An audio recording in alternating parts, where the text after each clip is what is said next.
काही वेळामध्ये पावणे सावंगी देवळीवरून निघालेले आहेत आणि आपल्या छत्रपती शिवरायांच्या पुतळ्याला माल्यार्पण करून ते इकडे रेणुका सभागृहामध्ये येणार आहेत.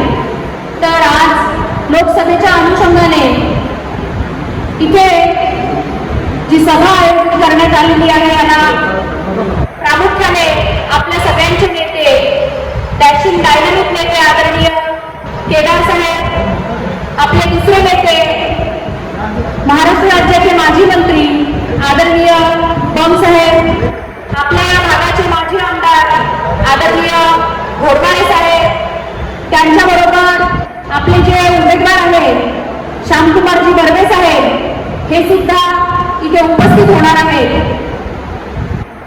ही लोकसभेची निवडणूक ही देशाची निवडणूक आहे, ही विचार बदलण्याची निवडणूक आहे. ही निवडणूक खऱ्या अर्थाने शेतकऱ्यांची, महिलांची, युवकांची आणि जनसामान्य खेड्यापाड्यातील शेवटच्या माणसापर्यंत जे निर्णय घेतले जातात त्या निर्णय घेण्याची ही निवडणूक आहे. आणि या निवडणुकीला आपण सगळ्यांनी आपले उमेदवार श्यामकुमारजी बर्वे यांच्या पंजा चिन्हासमोरील बटन दाबून त्यांना बहुसंख्य मताने विजयी करायचं आहे. आपल्याला लोक विचारतात की 70 साल में कांग्रेस ने क्या किया. कोण विचारते? मोदींचे अंतभक्त विचारतात की 70 साल में कांग्रेस ने क्या किया. आता मला एक सांगावं वाटते की आपल्या देशामध्ये जी वीज आली ती काँग्रेसच्या विचाराने आणली. आपल्या देशामध्ये जी MIDC आली ती काँग्रेसच्या विचाराने आणली. आपल्या देशामध्ये जे कारखाने आले ते काँग्रेसच्या विचाराने आणले. आपल्या इथे ज्या शाळा आपल्याला उभ्या दिसतात या सुद्धा काँग्रेसच्या विचाराने आणल्या. आपल्या अंगणवाड्यांची संकल्पना सुद्धा काँग्रेसच्या विचाराने आणली. आपले आशा वर्कर, माझी महिला आशा वर्कर म्हणून जी समाजामध्ये काम करते ही संकल्पना सुद्धा काँग्रेसच्या विचाराने आणली. ज्या देशामध्ये एक सुई बनत नव्हती तिथे आज विमान बनते. माझी महिला मोठमोठ्या क्षेत्रामध्ये आज काम करत आहे. हे सगळं कुणाच्या हातावर झालं? हे सगळं काँग्रेस सरकारच्या हातावर झालं. आणि ज्या शाळा कॉलेज काँग्रेसने काढले त्या शाळा कॉलेजांमध्ये शिकून हे अंधभक्त आपल्याला विचारतात की 70 साल में काँग्रेसने क्या किया. आज मला एक प्रश्न विचारावासा वाटतो की मागील 10 वर्षामध्ये अच्छे दिनवाल्यांचं सरकार आहे आणि या अच्छे दिनवाल्यांनी आपल्यासाठी 10 वर्षात काय केलं, काय शेतकऱ्यांसाठी केलं, कोणता निर्णय माझ्या महिला भगिनींसाठी घेतला, कोणता निर्णय माझ्या युवक बंधूंसाठी घेतला. तुम्ही विचार करा की आज 10 वर्षात या सरकारच्या लोकांनी आपल्या पदरात काय पाडलं. त्याचं उत्तर आहे काहीच नाही. तुम्ही सांगा मला की 10 वर्षात या सरकारने काय काम केलं. कुणीच सांगू शकत नाही, पण मी सांगू शकते. 10 वर्षात या सरकारने 5 मुख्य कामं केले. पहिलं काम आहे महागाई वाढवली, दुसरं काम आहे बेरोजगारी, तिसरं काम आहे भ्रष्टाचार, चौथं काम आहे ED, CBI, इन्कम टॅक्स आणि 5वं काम आहे जे अत्यंत गलिच्छ असं काम आहे म्हणजे फोडाफोडीचं 50 ठोक्याचं राजकारण या सरकारने केलं. आणि हे करून तुमच्या आमच्या सामान्य माणसाला काय फायदा झाला, या सरकारचा फायदा काय. म्हणून माझी तुमच्या आमच्या सगळ्यांना विनंती आहे की येणाऱ्या काळामध्ये 19 तारखेला जी निवडणूक होऊ लागली आहे त्यामध्ये या सरकारला आपल्याला बदलवायचं आहे आणि अच्छे दिनवाल्यांच्या सरकारला त्यांची जागा दाखवून द्यायची आहे. आज आमच्या जिल्हा परिषदेच्या माजी अध्यक्ष रश्मिताई बर्वे खऱ्या अर्थाने ही तिकीट त्यांची होती, ही सीट त्यांची होती. पण आम्ही जिल्हा परिषदेला 2020 ला निवडून आलो आणि 2020 मध्ये रश्मिताई जिल्हा परिषदच्या अध्यक्ष झाल्या आणि कोरोना लागला.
मोदीजी आणि अडवाणीजी दोघं 2 खुर्च्यांवर बसून आहे आणि देशाची प्रथम नागरिक असलेली आपली महिला भगिनी राष्ट्रपती आपली ही उभी आहे. हीच आपल्या भारताची संस्कृती आहे का?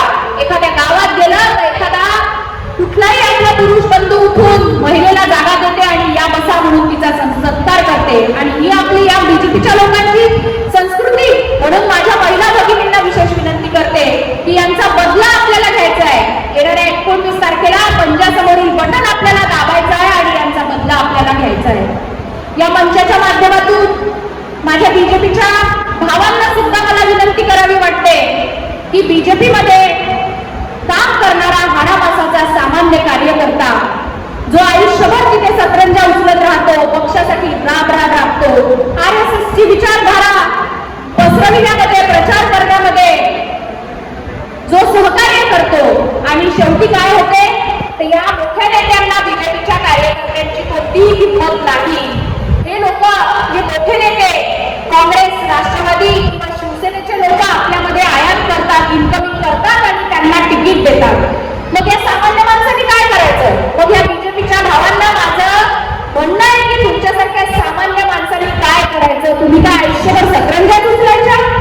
तुम्ही सुद्धा तुमची ताकद दाखवून दिली पाहिजे आणि तुमची ताकद तेव्हाच दिसेल ज्या वेळेला तुम्ही आमचे श्यामकुमारजी बर्वे यांना बहुसंख्य मताने विजयी कराल. निश्चितपणे आपल्याला एकच सांगू इच्छेन की येणाऱ्या 29 तारखेला ही जी निवडणूक आहे यामध्ये आपण सगळ्यांनी पंजा या चिन्हासमोरील बटन दाबून बहुसंख्य मतांनी आपल्या उमेदवाराला विजयी करा आणि आपल्या महाविकास आघाडीच्या सर्व नेत्यांचे हात मजबूत करा. धन्यवाद.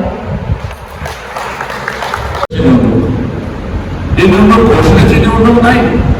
ही निवडणूक कोणी कोणाला येऊन सांगून द्यावं ही निवडणूक नाही. त्या निवडणुकीमध्ये प्रत्येक लोक असाही विचार करत आहे की प्रत्येक गावामध्ये 2 गट, एक गट इकडे गेला तर एक गट तिकडे येणार नाही असा हिशोब करत होतो. पण चूक करता लक्षात कसं करा. ही निवडणूक देशाची निवडणूक आहे, विचारधाराची निवडणूक आहे. देश कोणीकडे चालला, आपला देश स्वतंत्र झाला काय असं नाही होता. या देशातील सर्वसामान्य माणसाला एकत्र घेऊन जाण्याची भूमिका काय, ह्या देशाचं संविधान काय म्हणते, ह्या देशाची लोकशाही काय म्हणते, ह्या देशाची सुसंस्कृती काय म्हणते हा विचार करते. हा देश आपण गुलामीमध्ये जगण्यासाठी स्वतंत्र नाही मिळवलं. या देशामध्ये प्रत्येक माणसाला आपला अधिकार मानला पूर्ण अधिकार मोकळी मिळाली पाहिजे. 2014 मध्ये नरेंद्र मोदीजी आले, देशाच्या लोकांना वेगवेगळे स्वप्न दाखवले आणि आपण सत्तेच्या भूमिकेत राहणारे लोक आपल्याला एक गोष्ट नक्कीच माहिती आहे, बोले त्याचा चाले त्याची वंदने पावले. ह्या संस्कृतीमध्ये आपण त्याने वाढलेलो आहे, ते संस्कार आपल्यावर आहे आणि म्हणून आपण विश्वास ठेवला. अच्छे दिन आने वाले हैं, गरीबों के दिन में मैं उजाला के दिन में प्रत्येकाच्या हर एक काला धन लावूंगा, हर एक कार्य 15 लाख डालूंगा, 2 कोटी लोक, सगळं अशा घोषणा दिल्या की लोकांना साला असं झालं ना मग काही विचारच करायचे आपल्याला. आम्हाला पण आज 140 कोटी जनतेचा देश, याच्यामध्ये 80 कोटी लोक राशनच्या दुकानाच्या त्या ठिकाणी धान्यावर जगण्यासाठी बांधले झालेले आहे. हा देशातील लोक कर्जबाजारी झालेले आहे. ह्या जे काही जाणकार लोक आहेत, ह्या देशावर मनमोहन सिंग साहेबांनी सरकार दिलं होतं त्यावेळेस नरेंद्र मोदी साहेबांना त्याच्या देशावर कर्ज होतं 55 लाख कोटी रुपये आणि आज देशात कर्ज आलं 165 लाख कोटी रुपये. प्रधानमंत्री मोदी आम्हाला समजून घ्यायचं आहे, एवढे पैसे गेले हा देश कुठे समृद्ध झाला? कोण सुखी झालं? शेतकरी सुखी झाला का? ह्या देशातील त्या ठिकाणी नवीन पोरं ज्यांना हाताला रोजगार मिळाला का? ह्या देशाचं आर्थिक उत्पन्न वाढलं का? ह्या देशाचे इम्पोर्ट एक्सपोर्ट वाढलं का? ह्या देशाला शिक्षणाचा स्तर वाढलं का? ह्या देशामध्ये शेतकऱ्याला पाणी जे जातं धरणातनं कमांड एरिया वाढली का? ह्या देशातील महिला उद्योजका झाल्या का? आणि या देशातल्या महिलांना त्यांनी सुरक्षा मिळाली का? आम्हाला समजून घ्यायचं आहे, हे कारखाना आमचा अधिकार आहे, हे तुमचा देश नाही आहे, आम्हा सगळ्याचा देशचा अधिकार आहे. पण असं कुठेही झालं नाही. विश्वगुरु का म्हटलं ना त्यावर विश्वगुरु आपला विश्वगुरु येणार योग पुरुष योग पुरुष नोटबंदीचा कायदा आणला तुमचे आमचे रुपये पाहून टाकले, स्वतःच्या रुपयाचा हिशोब देत नाही, आजही सांगत नाही तुझं काय मी किती जुने पैसे त्याने जमा केले. आजही कधी कधी धाडी कुठे पडतात, रुपये विसरत झालेले आहे, आज हिशोब देत नाही. मी तो म्हणतो एक बोर्ड लागला होता शिर्डी देवस्थानापाशी, गोरारी पाटील एक बोर्ड लागला शिर्डी देवस्थानापाशी, कृपा करून बाबांच्या हुंडीमध्ये कोणी 2000 रुपयाची नोट टाकू नये. अरे असं तिथे बोर्ड लागला, फ्लेक्स लागला, आंदोलन केलं लोकांनी, केलं त्या मॅनेजमेंट कडे, का दंड लावून ठेवला तुम्ही बाबाच्या हुंडीवर 2000 नोट टाकू नये. ते गेले, माहिती घेतली, त्या मॅनेजमेंटने सांगितलं बरोबर आहे, आम्ही काही खोटं सांगत आहे तुम्हाला, कारण ही 2000 नोट आता बंद होणार आहे, तुम्ही टाकलेल्या पैशाचं होईल का, कारण मागच्या नोटबंदीचे पैसे अजून देवस्थानाचे आमचे मिळाले नाही. हे 2000 आमच्या मुलांना ते देवाचे पैसे हा माणूस हिशोब देत नाही, शेट्टी बाबाच्या देवस्थानाचे असा आमचा हिशोब होता. रोज फोटो बोलायचं. आज नागपुरात येणारा माहित नाही काय बोलतो त्या ठिकाणी, चंद्रपूरमध्ये गेले त्याशी 8 तारखेला तिथं भाषण केलं, 25 मिनिटं भाषण केलं, 25 मिनिटं. त्या 25 मिनिट भाषणामध्ये 10 मिनिटं काँग्रेस, मग काँग्रेसमध्ये येऊन ना एकदा काय झालं, एवढा काँग्रेस बोलत घेऊन काँग्रेसमध्ये प्रवेश करून टाकला. कसं खरं अरे तुला 10 वर्ष दिल्या लोकांना, छोटा मोठा कालावधी नाही आहे, 10 वर्ष. अरे 10 वर्ष तुला जेव्हा देश करून टाकायला का या देशाला कपालत करून टाकला. 1424 या देशातील कारखानदार लोकांना 19 लाख कोटी रुपयाचं कर्ज माफ करतो, शेतकऱ्याच्या बाबतीत एक येत नाही. मनमोहन सिंग साहेब पंतप्रधान होते, देशाचे कृषी मंत्री शरद पवार साहेब होते, त्या देशातील शेतकऱ्यांचं 70,000 कोटी रुपयाचं कर्ज माफ झालं होतं. महाविकास आघाडी सरकारला उद्धव ठाकरे मुख्यमंत्री झाले, राज्याला शेतकऱ्याचं 10,000 कोटी रुपयाचं कर्ज माफ झालं होतं. काही असतात आणि काय निर्णय झाले. छत्रपती शिवाजी महाराजांचा महाराष्ट्र आहे. छत्रपतींनी म्हटलं होतं की माझ्या पोशिंद्याच्या केसाला धक्का लागला नाही पाहिजे, पूर्ण तिजोरी प्राप्त करून टाका, पण त्याला मदत करत भूमिका मांडणारे छत्रपती शिवाजी महाराज. आणि आज हा माणूस बुवा येते, मन की बात सुनो, हे बाबा थांबलो मन किंवा बचिष्ठो आई जन की बात. आम्हाला काय पाहिजे, आमच्या अडचणी काय आहे, देश कुठे चालला, कसं आज परिस्थिती का. आम्ही साधारण माहिती घेतली, महिन्यावर बसलो होतो, माहिती घेण्याचा प्रयत्न केला की एक व्यक्ती जो शहरामध्ये राहतो, तो ग्रामीण भागामध्ये राहतो, सरकारी नोकरी सोडून तो स्वतःचा उपजीविकेचं साधन द्यायचं आहे, त्याच्याजवळ जवळजवळ 15,000 जे असतात त्याचं उपजीविका मिळतं महिन्याला, ते जवळजवळ 30,000 रुपये, ॲव्हरेज 30,000. आज 30,000 रुपयामध्ये आपण घर चालू शकतो का. किती रुपयाचं इलेक्ट्रिक बिल भरायचं, 10% बिल वाढलं तुमचं, मुलांची फीस कुठून द्यायचं, गाडीचं पेट्रोल कुठून आणायचं, धान्य कुठून द्यायचं, खोलीचा किराया कुठून द्यायचा, आणि एखादा आरोग्याचे पैसे निर्माण झाले पैसे आणायचे कुठून. आत्महत्या लागल्या, बरेच शेतकऱ्यांना आत्महत्या होत्या. आता त्या ठिकाणी लोकांच्या सण आत्महत्या, त्याचं कारण नेमकं हे आहे की लोकांची आर्थिक परिस्थिती धोक्यात लागली आहे. या माणसाचं एक सूत्र ठरलेलं आहे बीजेपीचं नारेचं, यांना देशाला अखंड राज्य करायचं, पुतीन कसं करतो मुळात देश आहे त्या ठिकाणी रशिया करायचं, आणि म्हणून त्या देशाच्या लोकांना जबाबदार करायचं, भिकारी करून टाकायचं. हे आम्ही सामूहिक आणि सामूहिक वागायचं, आम्ही जीव ते जेवायचं आणि यांना रोज टोकरे हात गर्दी करून राहण्याची भूमिका या देशाची परिस्थिती निर्माण आहे. आणि म्हणून त्या माणसाने देश बर्बाद करून टाकलेला, एकदम बर्बाद करून टाकलेला आहे. माहिती एवढंच पण येत नाही, त्यांनी वर्तमानपत्र आणि इलेक्ट्रॉनिक मीडिया याला गुलाम टाकला. एक छापत नाही, वस्तुस्थिती छापत नाही, वस्तुस्थिती छापत नाही. सरकारी योजनेचे ठेकेदारी कामाला त्याचे बिल मिळत नाही, लक्षात ठेवायला. आज परिस्थिती अत्यंत वाईट आहे आणि आता या माणसाला इथून पाठवलंच पाहिजे. आज नाही पाठवलं हा देश गुलाम होत जाईल आणि गुलाम देशामध्ये राहण्याची आपल्याला अवस्था झाली. पण माझ्या हिशोबानं मी निवडून मनाला लावून घेतलेले आहे आणि आपल्या सगळ्यांच्या आशीर्वादाची गरज आहे. म्हणून तुमच्याकडे हा जोड आहे. मला म्हणताना कोणीतरी म्हटले आहे आपल्या सवय आहे सगळं की अशा प्रकारची बरेच दिवसानंतर नागपूर गावामध्ये आपण लोकसभेची निवडणूक लढतोय. इतकी ताबून, इतकी दाबून, इतके एक गावाला उल्लंघनाची भाषा केलं, एवढं काय कारण आहे त्याला कारण आहे. तर कारण एवढंच आहे की आम्ही एक उमेदवार निश्चित केला होता एक उमेदवार निश्चित केला होता. सौभाग्यवती लक्ष्मीताई बर्वे हा आम्ही निश्चित केला होता. ते उमेदवार जिल्हा परिषद अध्यक्षाला कारभार करत असताना कधी त्या ठिकाणी त्यांच्या कोणी बोट उचललं नाही, कधी कोणीचा आरोप केला नाही, ना कलेक्टरने केला, ना सीओने केला, ना कुठल्या राज्यकर्त्याने केला.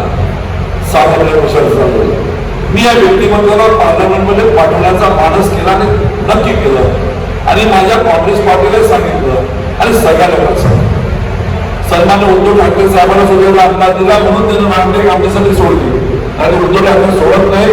तुम्हाला माहिती आहे पण त्यांना सांगितलं उमेदवार साहेब कसा आहे एवढेच आपण सोडलं गेलं. म्हणून सौभाग्य लक्ष्मीताई बर्वे या नावाने खरसुली गावाचं नाव खरसुली, तालुका नरखेड. यांचं वय आज 9 वर्षाचं होतं त्या त्यांचे वडील वारले. आईचा पदार्पण काढला आणि आपल्या मामाच्या घरी बाळपण सुरू केलं. पण या समाजात जिद्दी आहे, चेहऱ्यावर तुम्हाला अंदाज येत असेल, फोटो पाठवतो, या समाजात जिद्दी आहे आणि आत्मविश्वास सुद्धा तगडा आहे त्या ठिकाणी. हे व्यक्तिमत्वाने शाळा शिकणं सुरू केलं. खरसुली शाळेमध्ये नरखेडला रोज नरखेड तो खरसुली पायी जात होत्या. परिस्थिती कष्टकरी कुटुंबातल्या, वडील नसलेली मुलगी, लक्षात ठेवा, वडील नसलेली मुलगी 9 वर्षाची, ती शाळा शिकत होती. ते रोज शाळेत जात असताना किती गोष्टीला तिने सामना केला असेल, काय कष्ट तिने भोगले असेल. पायात तिची चप्पल होती नव्हती तिलाच माहित असेल, त्या ठिकाणी दप्तर होतं नव्हतं तिलाच माहित असेल, शिकायला नवीन पुस्तक होते का जुने पुस्तक होते तिथं तिला त्यावेळेस माहित असेल. आणि त्यावेळेस खिचडी मिळत होती वर्गामध्ये. आता तरी जिल्हा परिषद वर्गात शिक्षण मिळते, उपाशी जात होते की जेवण जात होते माहित नाही. पण एक गोष्ट नक्की, आमच्या सगळ्या भगिनी बसलेल्या आहे, आपली मुलगी उपाशी सुद्धा शाळेत चालत 4 किलोमीटर, आईच्या मनावर वेदना होते की नाही होते तुम्ही सगळं आईला तरी करू शकतो म्हणून. पण ती प्रश्न घाबरली नाही, तिने शिक्षण पूर्ण केलं. बालपणामध्ये तिच्या आयुष्यामध्ये किती दिवाळी आली असेल, लक्ष्मी दिवाळीमध्ये नवीन कपड्यात दिवाळी साजरी केली नसेल, लक्ष्मीने त्या ठिकाणी कधी सणवारामध्ये पोट घालत नसेल, तिलाच माहित असेल. याचा अंदाज मला का लागावा कोणी म्हणत असेल, याचं कारण या मंजूर झाले गेले. खरसुली गावामध्ये मी गेलो होतो ज्यावेळी मी मंत्री होतो. रश्मिताई सौभाग्यवती लक्ष्मीताई त्यावेळेस जिल्हा परिषद अध्यक्षा होत्या. मी खरसुली गावामध्ये गेलो, नेमकं त्याच घरापुढे त्यांनी माझी गाडी थांबवली ज्या घरामध्ये तिचं बालपण केलं. ती मला तिथे बसून सांगते की बाबूजी ये वो घर और ये वो दरवाजा है जहां से मैं बचपन में देखती थी कि मंदिर कैसा दिखता है, मंदिर आने में कैसा माहौल होता है. मैं ये दरवाजे के पीछे होकर देखते होती. सांगत असताना तिचे हावभाव, तिच्या चेहऱ्यामध्ये एक्सप्रेशन आणि तिच्या वाक्यामध्ये असलेला तो त्या ठिकाणी त्यावर तो त्या गंभीरता, त्याच्यावर अंदाज आला की ह्या व्यक्तिमत्वाला स्वतःच्या जीवनामध्ये इतके दुःख भोगलेले आहे, पण ते सगळे दुःख तिने स्वभाव ठेवले आणि आजही त्याचा परिचय ते देतेच आहे. एवढा मोठा आघात झाला तिच्यावर. एक अशा एका टप्प्यामध्ये तिचं ते सगळं तिचं स्वप्न दिसत होतं तिला, पण ती त्याच्यापासून मागं राहिली. तर रश्मी आजही हल्ल्यात दिसत नाही. तुम्ही पाहत असाल ती ताट फुटून झालेली आहे, धडाल वाटलं आहे, चेहरा शिकत येत नाही आणि तिने ती सुद्धा मन पकडणार आहे की माझ्या मनाला ठेस लावली असेल तर समाजाला उत्तर द्यावं लागेल, असं तिने सुद्धा त्या ठिकाणी मन केलं. आणि म्हणून अशा व्यक्तिमत्वाला आम्ही त्या ठिकाणी तिथे पाठवण्याचा निर्णय केला होता. भारतीय जनता पार्टी बेटी बचाव बेटी पढाव नारा लावतात, पण बेटीबद्दल कधी आस्था राहत नाही. कधी नेहमी फरक असतं त्यांच्यामध्ये.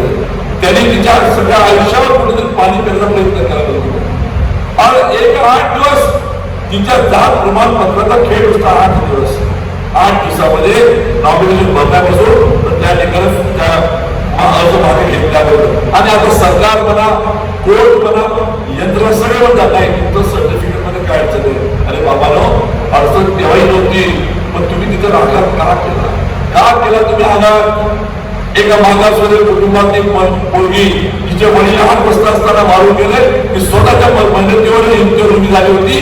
तिच्या सपनावर का चक्राचूर केला, कोणाने का तुम्हाला दिले का तिच्या समाला ठेस लागली होतं, याचं उत्तर त्या ठिकाणी आपल्या सगळ्या शोधावं द्यावं लागलं.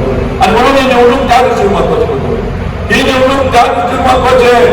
समाजाला एवढंच सांगतो नाही ते माने तुम्ही कुठल्या समाज माणसाचं प्रत्येकाची आई आहे, प्रत्येकाची मुलगी आहे, प्रत्येकाची बहीण आहे.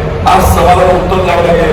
एक मागासवर्गीय कुटुंबातली वडील नसलेली मुलगी स्वतःच्या विजयासोबत उडवत असेल आणि तिच्या सन्मानाला ठेस लागत असेल, त्याचं उत्तर आपण देणारे देणार आहे.